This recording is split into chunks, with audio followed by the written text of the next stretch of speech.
Hello दोस्तों, GS वाणी में आप सभी का स्वागत है। और आज अपनी इस हिंदी साहित्य की यात्रा में हम पहुंच चुके हैं कहानी विधा में। आज हम देखेंगे कहानी के कुछ महत्वपूर्ण हिस्से, उनका विभाजन, पहली कहानी कौन सी थी, उनको कितने भागों में विभाजित किया जा सकता है, ठीक है, कौन यहाँ के मूर्धन्य कहानीकार हैं, इन सब के बारे में देखेंगे। तो चलिए प्रारंभ करते हैं सामान्य परिचय से। अमेरिकी कहानीकार एडगर एलन पो को कहानी शॉर्ट स्टोरी का जन्मदाता माना जाता है। सरस्वती पत्रिका के प्रकाशन वर्ष 1900 से प्रायः इतिहासकारों ने हिंदी कहानी का आरंभ माना है। कहानी, गल्प और आख्यायिका।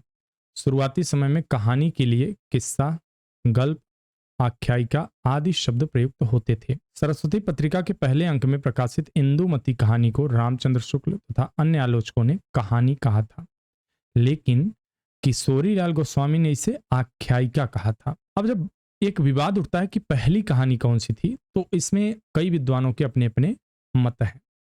जैसे एक लिस्टिंग हम देखेंगे, उससे पहले थोड़ा सा डिटेल में कुछ चीजें देख लेते हैं। जैसे एक जमींदार का दृष्टांत कहानी के समय को ध्यान में रखने पर हिंदी साहित्य की प्रथम मौलिक कहानी ठहरती है जब इसकी रचना हुई थी, किंतु इसे धर्म के प्रचार की रचना समझे जाने के कारण महत्व नहीं दिया गया।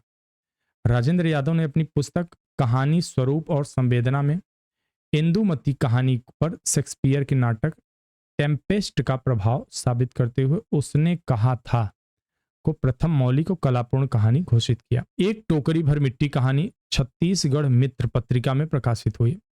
सामान्यतः यही पहली कहानी मानी जाती है।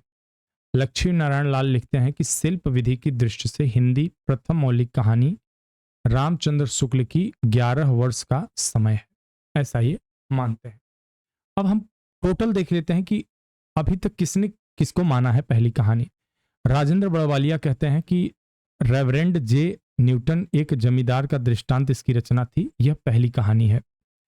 जबकि बच्चन सिंह किशोरी लाल को मानते हैं, प्रणयनी परिणय को। रामचंद्र शुक्ल जी कहते हैं जो है किशोरी लाल गोस्वामी की ही इंदुमती जो है यह पहली कहानी है। क्रम के आधार पर देखिए, समय से 1887 में लिखी गई ये, जबकि 1900 में लिखी गई है। देवी प्रसाद वर्मा जी कहते हैं माधव राव सप्रे की एक टोकरी भर मिट्टी पहली कहानी है। उधर लक्ष्मी नारायण लाल कहते हैं रामचंद्र शुक्ल की 11 वर्ष का समय पहली कहानी है। भवदेव पांडे कहते हैं कि बंग महिला की चंद्रदेव से मेरी बातें पहली कहानी है। जबकि राय कृष्णदास कहते हैं नहीं, दुलाई वाला पहली कहानी है। राजेंद्र यादव कहते हैं उसने कहा था चंद्रशेखर शर्मा गुलेरी की कहानी है, पहली कहानी है। राम परीक्षा जो है यह न्यूटन की एक और बुक है। गीता रहस्य बाल गंगाधर तिलक का मराठी से हिंदी में अनुवाद किया गया था, एक टोकरी भर मिट्टी। अब देखते हैं आगे हिंदी की। माधवराव सप्रे ने गीता रहस्य का मराठी से हिंदी में अनुवाद किया था। अब देखते हैं हिंदी कहानी के विकास यात्रा के चरण देख लेते हैं। 5 चरणों में इसे बांटा गया है।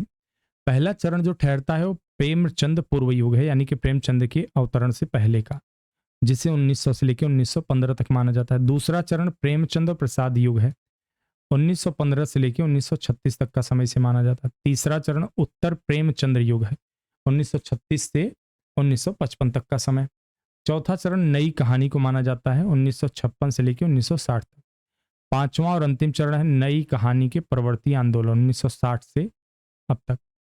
अब इन तमाम विवादों के बीच कहानी के ऊपर कुछ विद्वानों के अपने मत भी हैं, देख लेते हैं। नामोर सिंह कहते हैं कहानी छोटे मुंह बड़ी बात करती है।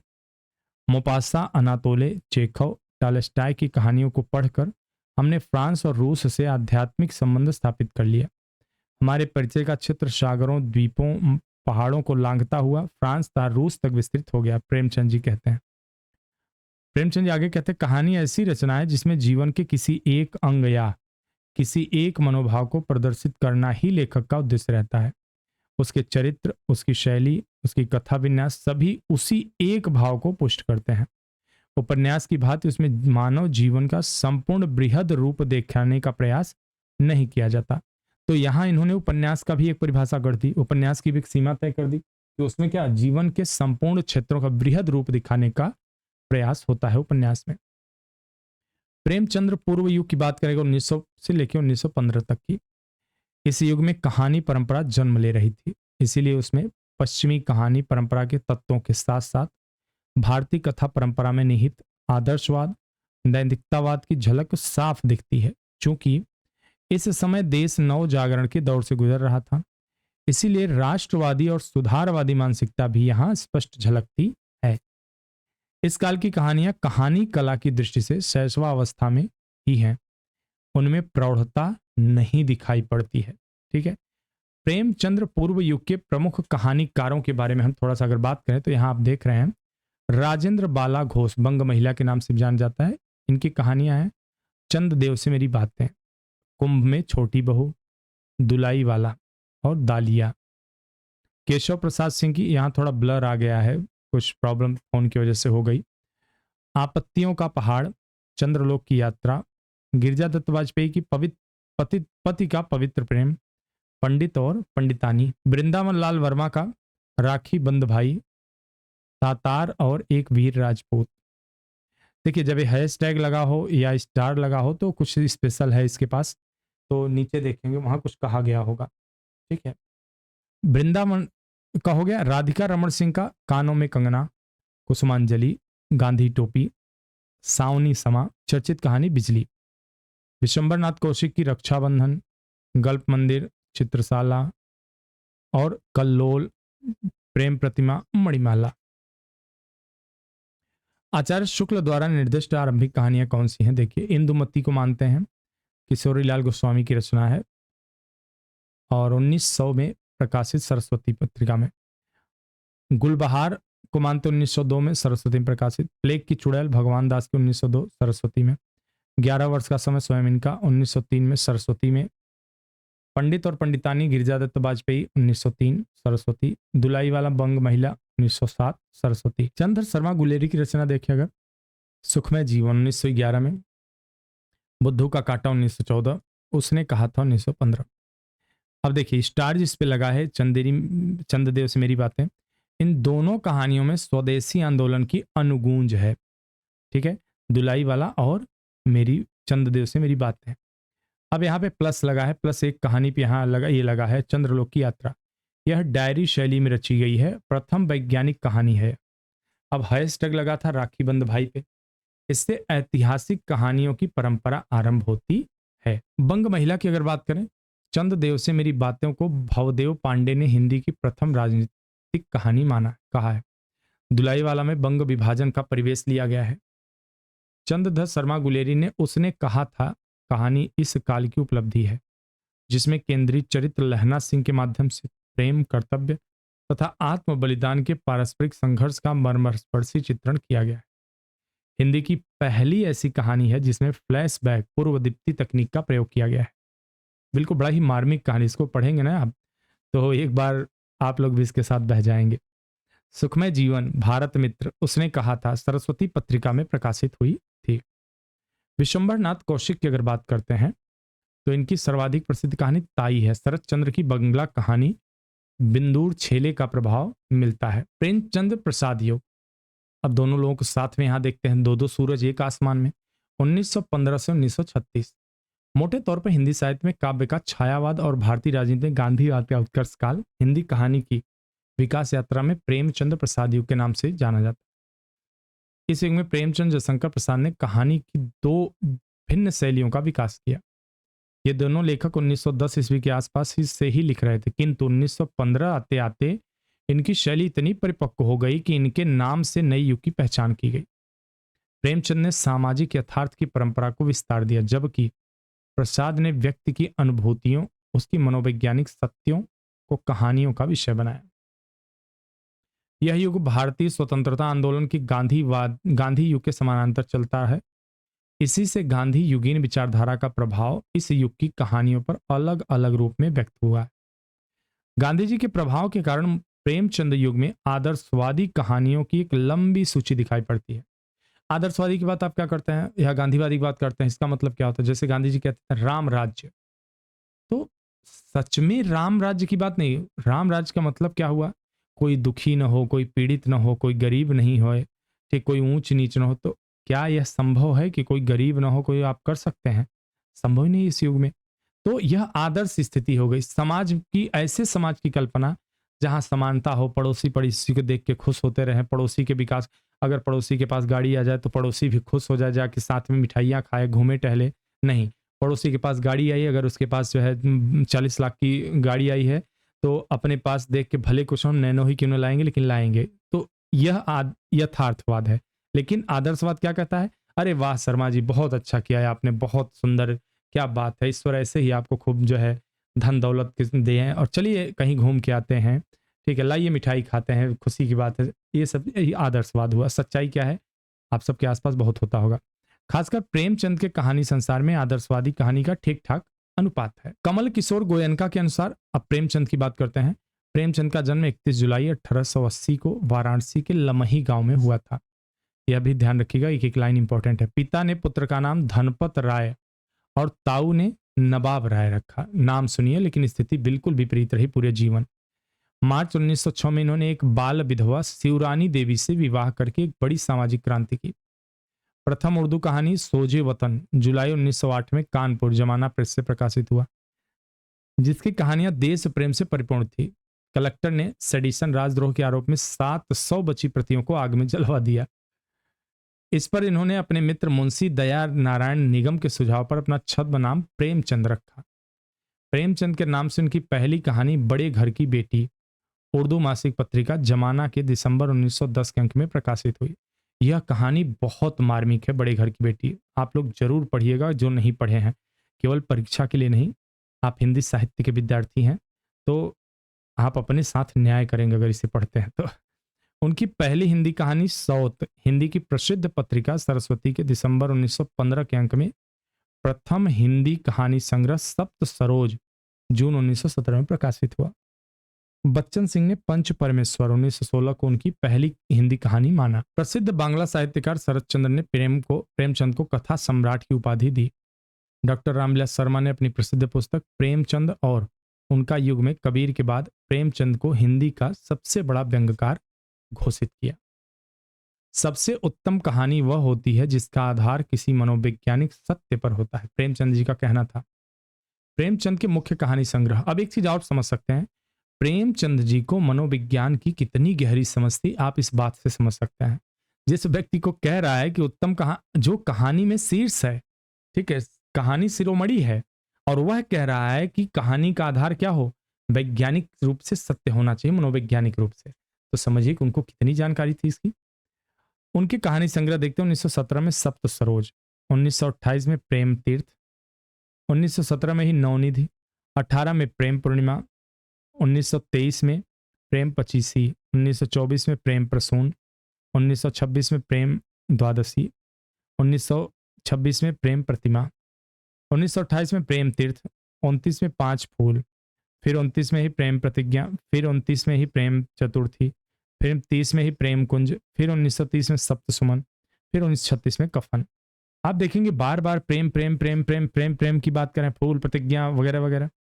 और जस्ट इसके विपरीत था, जीवन में इनके सुख ही नहीं था कोई। जब सुख नहीं तो प्रेम की कल्पना कैसी, ठीक है। और आगे कफन को मिल जाता है जो सबको मिलना होता है। तो बड़ी विपरीत स्थिति थी। जब आप गोदान पढ़ेंगे तो आपके समझ में आएगा। प्रेमचंद द्वारा रचित प्रमुख कहानियां, बड़े घर की बेटी 1910 में, नमक का दरोगा 1913, सौत 1915, पंच परमेश्वर 1916, सज्जनता का दंड 1916, ईश्वरी न्याय 1917, दुर्गा का मंदिर 1917, बलिदान 1918, आत्माराम 1920, बूढ़ी काकी 1921, विचित्र होली 1921, गृहदाह 1922, परीक्षा 1923, आप बीती 1923, उद्धार 1924, सवा शेर गेहूं 1924, शतरंज के खिलाड़ी 1925, माता का हृदय 1925, कजाकी 1926, सुजान भगत 1927, मोटे राम जी शास्त्री 1928, मंत्र 1928, इस्तीफा 1928, अलग्योझा 1929, पूस की रात 1930, समर यात्रा 1930, पत्नी से पति 1930, सदगति 1930, दो बैलों की कथा 1931, तावान 1931, होली का उपहार 1931, ठाकुर का कुआं 1932, बेटों वाली विधवा 1932, ईदगाह 1933, गुल्ली डंडा 1933, दूध का दाम 1934, रियासत का दीवान 1934, नशा 1934, बड़े भाई साहब 1934, कफन 1936, पंच परमेश्वर, बड़े घर की बेटी, मंत्र, बूढ़ी का की, मुक्ति पथ, अलगे ओझा, प्रेमचंद्र की गांधीवादी विश्वासों मतलब हृदय परिवर्तन वाली से प्रेरित एक प्रख्यात कहानियां हैं। मतलब ऐसा हो ना कि मतलब कुछ ऐसी घटना घटित हो जाए कहानी में, उसके बाद सामने वाले पात्र का हृदय द्रवित हो जाए, उसने वो स्वीकार कर ले, आहा मुझसे कितना बड़ा यह अपराध हो गया, कितना बड़ा पाप हो गया, मुझे यह नहीं करना चाहिए था, मुझे माफ कर दीजिए। तो इस तरह की बातें, यह गांधीवादी जो है विचारधारा है। सदगति प्रेमचंद द्वारा दलित समस्या पर लिखी गई सबसे प्रसिद्ध कहानी है। अंतिम हिस्से में उन्होंने दलितों के भीतर उभरती हुई विद्रोह चेतना को भी प्रस्तुत किया है। पूस की रात इसकी चरम यथार्थवादी कहानियों में शुमार की जाती है। इसमें प्रेमचंद हल्कू नामक किसान के माध्यम से दिखाते हैं कि गरीब किसान को अपनी फसल की रक्षा के लिए कैसी कठिनतम स्थितियों का सामना करना पड़ता है, जबकि अमीर वर्ग के लोग बिना कठोर परिश्रम के भी आरामदायक जीवन जीते हैं। कफन प्रेमचंद के यथार्थ का सर्वोच्च स्तर है तथा यह उनकी अंतिम कहानी मानी जाती है। इसके दो चरित्रों घीसू और माधव से वे दिखाते हैं कि भूख और गरीबी व्यक्ति को किस हद तक संवेदनहीन बना सकती है। वे दोनों कफन के मिले हुए पैसे से कफन न खरीदकर पूड़ी खाते हैं और शराब पीते हैं। प्रेमचंद ने भारतीय इतिहास नायकों को आधार बनाकर 9 कहानियों का संग्रह नवनिधि नाम से किया है। प्रेमचंद की अन्य कहानियों में दामुल का कैदी, मिस पद्मा, मुक्ति मार्ग, नादान दोस्त, प्रेरणा, प्रेम पूर्णिमा, दो सखियां, क्रिकेट मैच और घास वाली इत्यादि हैं। यहां पर आप कफन की एक बात देखिए, यथार्थ का सर्वोच्च स्तर दिखाया गया है। ठीक है, यह उनकी अंतिम कहानी मानी जाती है और यथार्थ का सर्वोच्च स्तर आप देखेंगे कि मतलब यहां पर कफन जैसी चीज के पैसे को अगर वो पूरी खा जाते हैं तो आप समझ सकते हैं कि भूख क्या चीज होती है। यहां इन्होंने यह नहीं दिखाया। यहां ये चाहते तो पात्र से कहलवा सकते थे, पात्र से बुलवा सकते थे, नहीं नहीं भैया ये कफन के पैसे हैं, भूख क्या, पापी पेट है वो तो कुछ न कुछ कहता रहेगा। ये आदर्शवादी बात है। यथार्थ क्या है, भूख लगी है तो 90% लोगों को वही करना है जो इन लोगों ने किया। ठीक है, तो यहाँ ये पात्र की कहा जाए तो पात्र के चरित्र का यहाँ चित्रण की बात नहीं की गई है। यहाँ जो उसके मनोविज्ञान की बात की जा रही है कि वो क्या करता और क्या किया। आइए जयशंकर प्रसाद जी के बारे में देखते हैं। जयशंकर प्रसाद जी मूलतः छायावादी कवि हैं, किंतु उन्होंने हिंदी गद्य के क्षेत्र में नाटक, उपन्यास के साथ साथ कहानी परंपरा के विकास में महत्वपूर्ण योगदान दिया। वे प्रेमचंद की तरह सामाजिक यथार्थवादी दृष्टि से नहीं, बल्कि रोमांटिक और स्वच्छंदतावादी दृष्टिकोण के रचनाकार हैं। यहां उन्होंने यथार्थवाद जैसा कोई चीज नहीं उठाया, ना ही आदर्शवाद, बल्कि रोमांटिसिज्म और यहां पर स्वच्छंदतावादी दृष्टिकोण के वो रचनाकार हैं।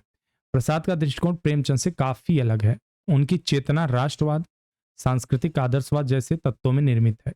इसीलिए देश प्रेम जैसे विषयों उनकी कहानियों के केंद्र में है। इसके लिए वे अपनी कहानियों के अतीत की पृष्ठभूमि भी लेते हैं।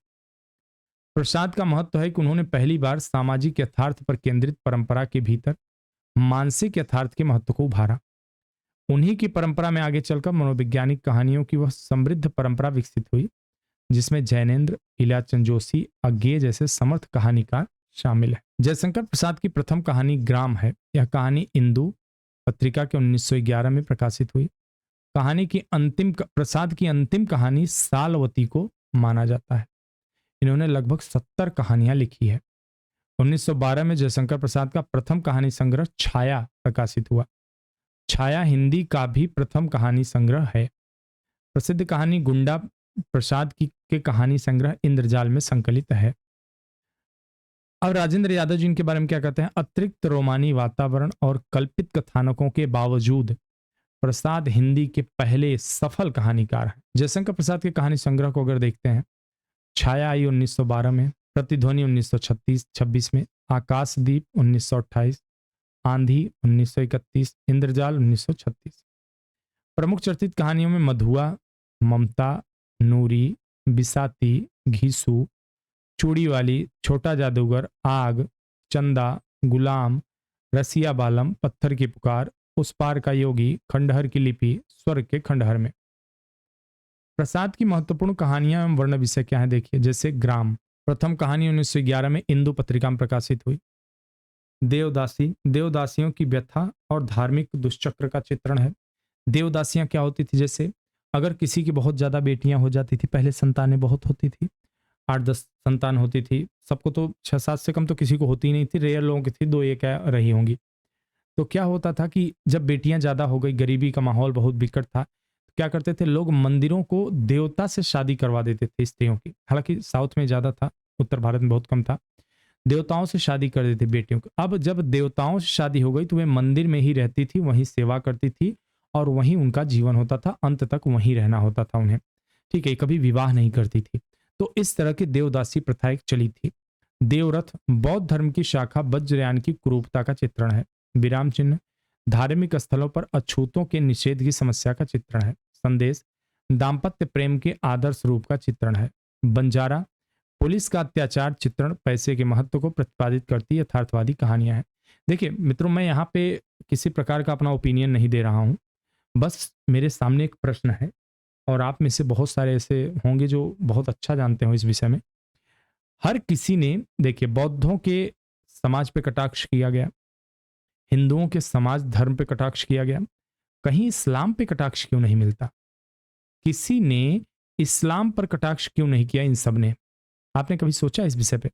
अगर नहीं सोचा तो कभी जरूर सोचिएगा कि आखिर क्या बात है कि सब धर्म में इन्हें बुराइयां दिखती थी, इस्लाम में कोई इन्हें बुराई नहीं दिखती थी, या थी ही नहीं, हो सकता है नहीं ही रही हो। मधुआ इन तीनों कहानियों में कर्तव्य, राष्ट्र और विश्व कल्याण और व्यक्तिक प्रेम के अंतर्द्वंद में कर्तव्य के आगे प्रेम के त्याग का आदर्श स्थापित किया गया।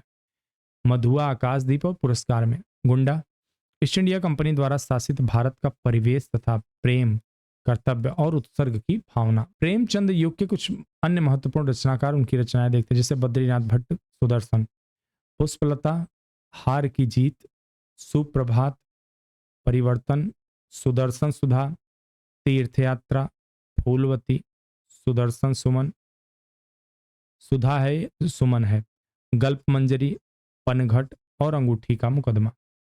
पांडे बिचन शर्मा उग्र का चिंगारियां, शैतान मंडली, इंद्रधनुष, बलात्कार, चॉकलेट, दोजक की आग, नीलज्जा, क्रांतिकारी कहानियां, रेशमी, पंजाब की महारानी, जब सारा आलम सोता है इत्यादि। चतुर्सेन शास्त्री जी की देखते हैं, रजकण, दुखबा में कासा कहूं मोर सजनी, सोया हुआ शहर, धरती और आसमान, कहानी खत्म हो गई, स्त्रियों का ओझ, सिंहगढ़ विजय, बाहर भीतर। पांडे बेचन शर्मा उग्र का चिनगारियां कहानी संग्रह में 12 कहानियां हैं।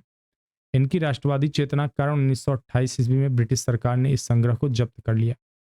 विशाल विशाल भारत पत्रिका के संपादक बनारसी दास चतुर्वेदी ने उग्र की रचनाओं को घासलेटी साहित्य कहा था। नंद दुलारे वाजपेयी के अनुसार पांडे बेचन शर्मा उग्र हिंदी के प्रथम राजनीतिक कहानीकार हैं।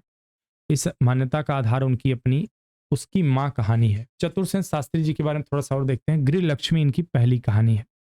चतुर्सेन शास्त्री ने विभिन्न युगों के ऐतिहासिक प्रसंगों पर आधारित अनेक मार्मिक कहानियां लिखी, जिनमें दुखवा मैं कासो कहूं मोर सजनी अधिक प्रसिद्ध हुई, जिस पर बंगला कथाकार हरिसाधन मुखोपाध्याय की कहानी सेलिसमा बेगम का हिंदी रूपांतरण का गंभीर आरोप है।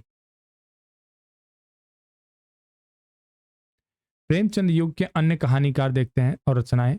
शिव पूजन सहाय की महिला महत्व कहानी का प्लॉट, चंडी प्रसाद हृदय का नंदन निकुंज वनमाला, पदमलाल पुन्नालाल बख्शी का अंजलि, झलमला और कनक रेखा, जनार्दन प्रसाद झा द्विज का किसलय, मलिका, मृदुल, मधुमयी, राय कृष्णदास का अनाख्या, सुधांशु, आंखों की थाह तथा अन्य कहानियां, सूर्यकांत त्रिपाठी निराला का लिली, सखी, सुकुल की बीबी, चंद्रगुप्त विद्यालंकार का इनकी रचना चंद्रकला 1945 में चतुरी चमार नाम से प्रकाशित हुई थी। ये स्टार लगा है तो किस पर यहाँ दिया जा रहा है देख लेते हैं। स्टार यहाँ कौन सी रचना पर? सखी में। मैथिली शरण गुप्त ने 2 पद्यबंध कहानियां लिखी, नकली किला 99 का फेर। सुमित्रानंद पंत ने पान वाला कहानी लिखी थी।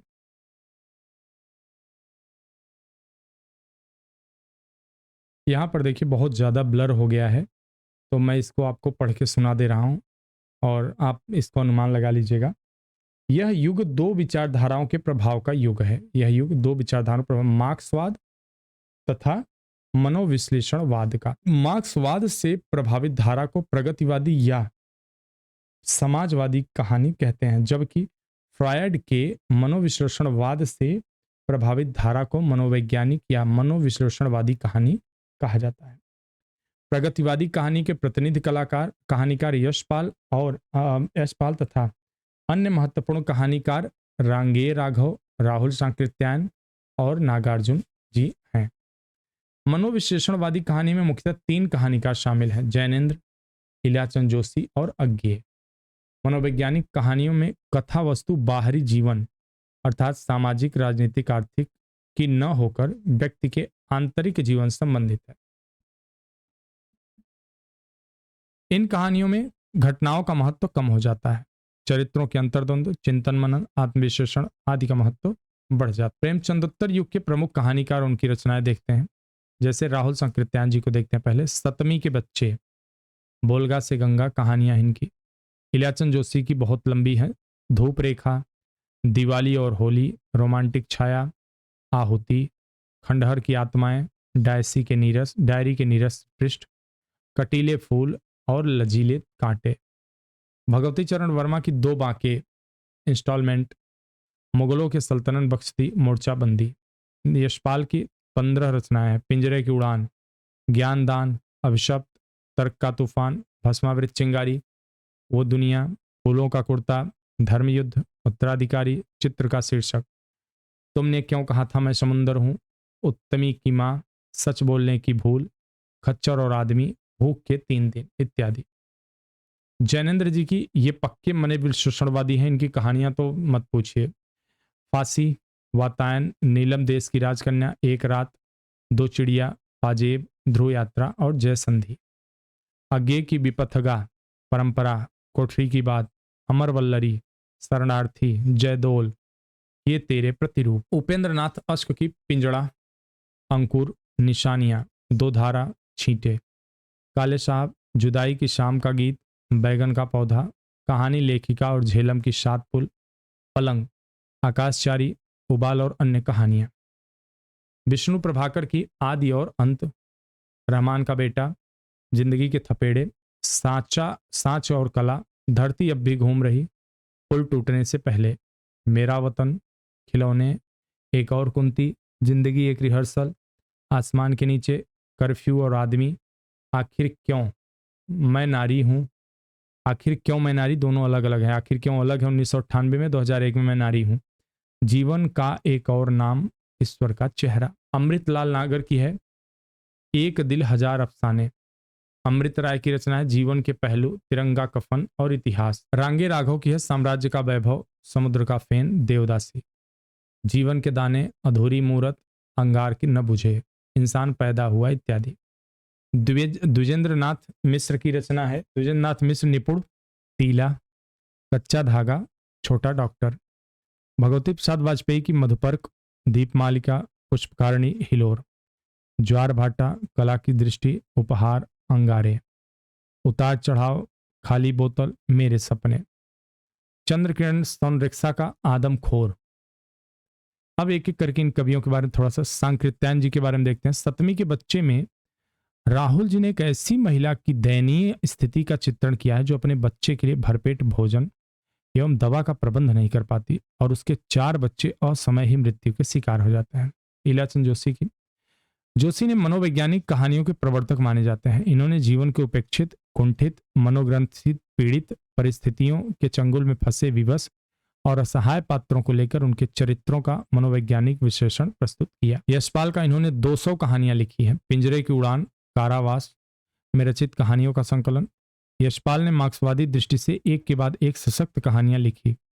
उन्होंने समाज में परंपरागत मूल्यों, रूढ़ियों के विरुद्ध व्यंग्य, मुक्ति के हथियारों से तीखे प्रहार। राजेंद्र यादव का ये कहना है इनके बारे में। जैनेन्द्र का व्यक्ति को महत्व देने वाले जैनेन्द्र पर फ्रायड के साथ साथ गांधी और भारतीय दर्शन का प्रभाव भी साफ नजर आता है। उन्होंने अपनी कहानियों में मानव मन की सूक्ष्म परतों का उद्घाटन किया। जैनेन्द्र मानव जीवन दर्शन के सबसे बड़े कहानीकार हैं। डॉक्टर लक्ष्मी नारायण लाल।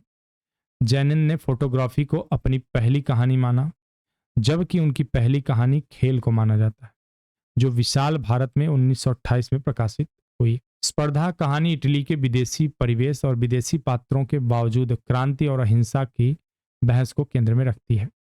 पुलिस अधिकारी की बेटी जुलेखा क्रांतिकारी शमशेर की प्रेम कहानी फांसी है। दो चिड़िया, बाहुबली, लाल सरोवर, नीलम देश की राजकन्या और तत्सम इनकी प्रतीकात्मक कहानियां हैं। अज्ञे की कहानियां सूक्ष्म विश्लेषणात्मक तथा वैचारिक परिपक्वता की कहानियां हैं। अज्ञे जी की कहानियों पर मुख्यतः दो विचारधाराओं का प्रभाव नजर आया, फ्रायड के मनोविश्लेषणवाद तथा सार्त्र के अस्तित्ववाद का।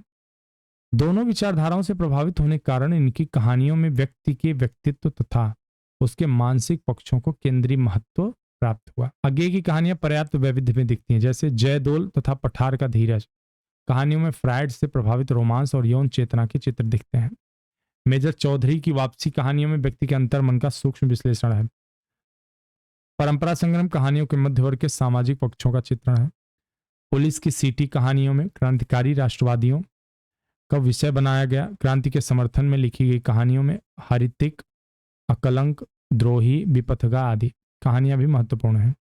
इनमें बड़े आवेगपूर्ण ढंग से क्रांति के लिए मर मिटने वाले लोगों को अंकित किया गया है। अज्ञे की शुरुआती दौर कहानियां स्वच्छंदतावादी प्रवृत्ति से लैस है, किंतु गैग्रीन और पठार का धीरज कहानियां रोमांस से मुक्त नए यथार्थ पर आधारित हैं। रोज बाद में कहानी गैंग्रीन के नाम से प्रकाशित है। यह कहानी को नई कहानी की पूर्व पीठिका भी कहा जाता है। नागार्जुन के बारे में देखें। नागार्जुन मूलतः प्रगतिवादी कवि हैं। काव्य रचना के साथ साथ उन्होंने कुछ कहानियां भी लिखी है। उनके द्वारा लिखित सामाजिक यथार्थ पर केंद्रित कहानियों में असमर्थता, भूख मर गई थी, विषम ज्वर, काया पलट, हीरक जयंती आदि प्रमुख कहानियां। उपेंद्र नाथ अश्क के देखते इन्होंने प्रायः सामाजिक कुरूपताओं, कुरीतियों पर व्यंग्यात्मक प्रहार किए। साथ ही पलंग, बेबसी, झाग, ठहराव जैसी व्यक्तिगत कुंठाओं को कहानियां भी लिखी। रांगे राघव के बारे में बात करें तो रांगे राघव कहानियां दो पक्ष हैं, यथार्थवादी सामाजिक प्रगतिवादी विचारधारा और स्त्री पुरुष संबंधों पर नए दृष्टिकोण से विश्लेषण। बंगाल का अकाल, देश विभाजन, सांप्रदायिक विद्वेष, मजदूरों की देशव्यापी हड़तालें, गोलीकांड, बेरोजगारी और भूखमरी, इन सारी चीजों को मिलाकर ही उनकी कहानियों का संसार बना है। उनकी अधिकांश कहानियों में समाज के हाशिए पर स्थित कमजोर, उपेक्षित लोगों का अंकन हुआ है। तो यहां पर हमने मुख्य कहानी का जो है हिस्सा देख लिया। अब आगे हम बढ़ेंगे कल की वीडियो में और नई कहानी, अकहानी और कहानी की कुछ छोटी छोटी ऐसी भी धाराएं हैं जो मतलब हमेशा तो उनमें जल नहीं रहा, यानी कि वो बहुत प्रसिद्ध तो नहीं हुई, लेकिन वे एक विधा के तौर पर स्थापित हैं, या कहानी के कहा जाए तो एक अलग रोल में, एक अलग भूमिका में वे मौजूद हैं। हम उनके बारे में भी देखेंगे।